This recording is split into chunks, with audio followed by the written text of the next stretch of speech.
Hello, friends, and welcome back to r/ProRevenge. Sit comfortably because today we have another set of crazy stories for you. If you're new here, don't forget to subscribe to the channel and turn on notifications so you don't miss a new video every single day. Here we go. I won't come into your store anymore, but no one else will either. A couple years back, I bought my wife flowers for Valentine's Day from a national florist that had affiliate florist shops all throughout the country. We'll call the big company NF for National Florist and the local florist LF. So the flowers get delivered and they look like complete garbage. The arrangement was smaller than advertised, and the flowers were a few days from fresh and wilting. Now, in my opinion, it's Valentine's Day. The one day a year a florist needs to be on point. So I call LF to complain. I wanted either a replacement arrangement or a refund so I could go elsewhere to get decent-looking flowers for my wife. The grocery store would have been better, honestly. When I called to complain, the person who answered the phone was very rude right from the jump. I have to assume it was a crazy busy day for her, and my arrangement wasn't the only one that had issues. The woman became very defensive, as if my flowers were part of her soul and I was personally attacking it. I asked to speak to the manager. She replies, "I'm the owner." We continued to argue for the next couple of minutes. When I threatened to stop payment on my credit card, she said, "All right, I'm going to refund you the money, but you're never allowed to step into my store again," and hung up on me. "All right, B, I got you." So I spent the next few hours on the phone with NF, bouncing all over the country from call center to call center, moving one rung up the ladder of their corporate structure at a time, until I get about 4 steps from the top. Someone gives me a boost, and I actually got the number of the CEO of NF. I spend about 20 minutes on hold after speaking to the secretary and briefly explaining my situation. I tell the CEO what happened, and he couldn't have been nicer. I told him I'd ordered from different NF stores from many different states in the past and was generally satisfied, and I felt like LF in no way represents the NF brand, and they should lose their affiliation. He didn't immediately respond to that request, but said he would investigate the situation. And in the meantime, send me flowers from a different florist located within the NF brand. I received those flowers from a florist an hour away within 2 hours, and they looked amazing, better than I could have asked for. About 2 weeks later, I received a letter in the mail. I didn't go into all this detail in my original comment, but the result's the same. And the letter apologized profusely and thanked me for bringing this to their attention. Apparently, they keep tapes of the calls made to the florist. They reviewed the tapes and agreed LF did not represent how NF wants to treat its customers, and LF will no longer be a part of the NF brand. He gave me a $250 gift card to any NF store. Within 2 years, LF closed because it couldn't support being an independent florist in this suburb when there was already another florist under the NF brand. So, sure, lady, I won't step foot in your store again. But neither will anyone else. And our next story. Bad landlord scams his tenants, goes to jail. Many years ago, when I worked for a rent-to-own company in a small town, there was a little apartment complex which we made frequent deliveries to, and just as frequently had to repo from. It had been a motel when it was built, and the owner turned it into apartments by just making doorways in the walls between rooms, putting a kitchen and living room in one and a bedroom in the other. The place was very run down and apparently pretty inexpensive, and based on a few things customers said, it seemed that the majority of the tenants moved in there for short times. I figured it was because they were waiting for prefab houses to be financed and delivered, since the vast majority of housing in that town was mobile homes. Turns out I was wrong, but more on that later. Between deliveries and pickups, we were visiting this place multiple times per month, but the landlord wouldn't let us park the truck in the parking lot to do it. It was a motel parking lot, so there was way more space than the tenants needed and plenty of room for our truck. But the minute we pulled into the lot, the landlord would come running out of the office and yell at us to get the truck off his property. We were still allowed to deliver and such, but we had to carry the couches and old-style rear projection big screen TVs across the gravel lot from a truck parked on the street. It was more than a little annoying. Then the day came that I was visiting some customers, a young couple, to have them sign an extension because they couldn't make their payment. I saw an eviction notice on their door. I knocked, they answered, and then they too saw the notice. They explained they needed the extension because they were behind on rent, but the eviction was unexpected because they were only 2 days late. The notice gave them 1 week to move out. They signed the extension and I left, a little suspicious because that didn't seem right to me.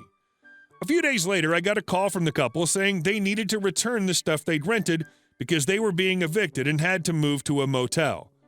I told them to wait there. I'd be over in an hour. My wife had worked in the rental office of our previous apartment complex, so I knew some tenant laws. When I checked after getting the extension signed, I found that evictions couldn't be served with only a week notice. They had to give 30 days for the tenants to pay or move out. If they moved out, the landlord could take any unpaid rent out of the security deposit. This was a small town with lots of mobile homes, so I'm guessing the law was to prevent people from being evicted from rented land on which they had a mobile home they owned, but it applied to apartments too. Normally, I'd have considered this none of my business, but everyone in our store hated that landlord and wanted to get back at him. So I printed out the applicable rental law pages from the town's website and drove over to the apartment complex. There, I knocked on the door of every one of our customers living there, which was about half of the 20 or so apartments, and gave them a copy of the law.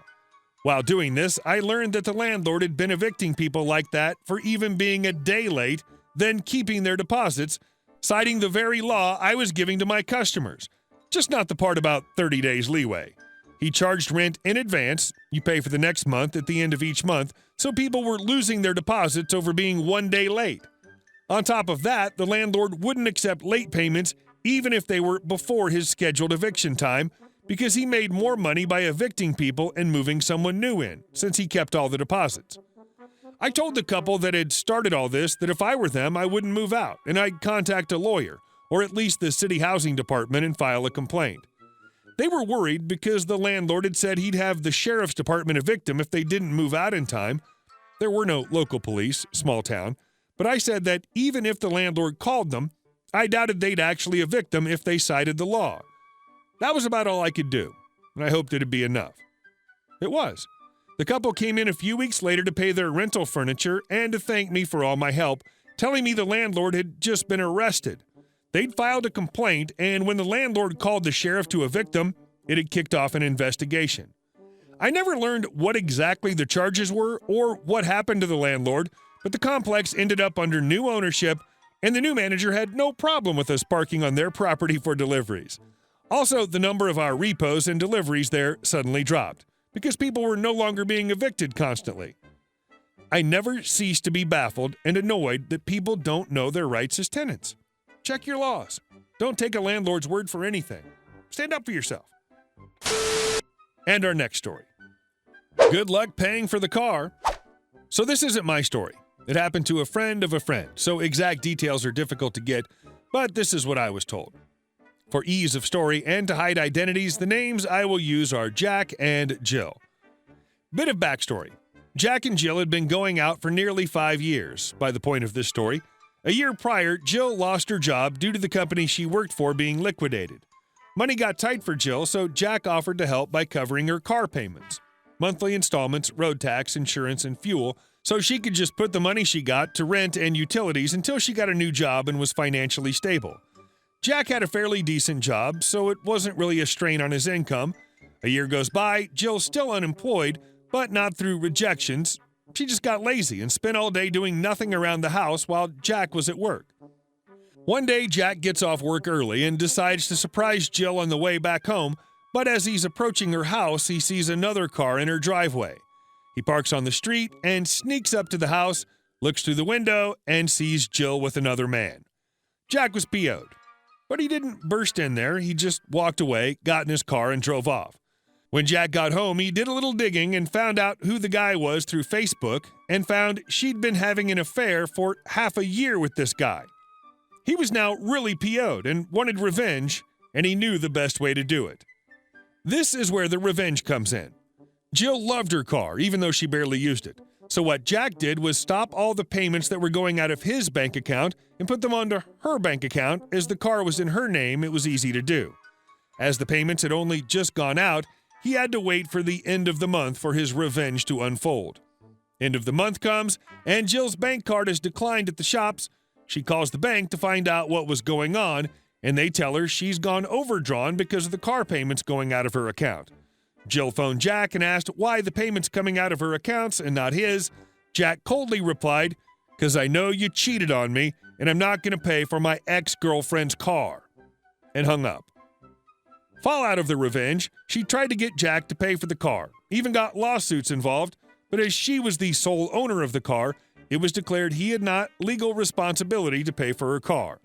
As she couldn't afford her road tax or insurance, she couldn't drive the car, and eventually she got so far behind in the payments the car was repossessed.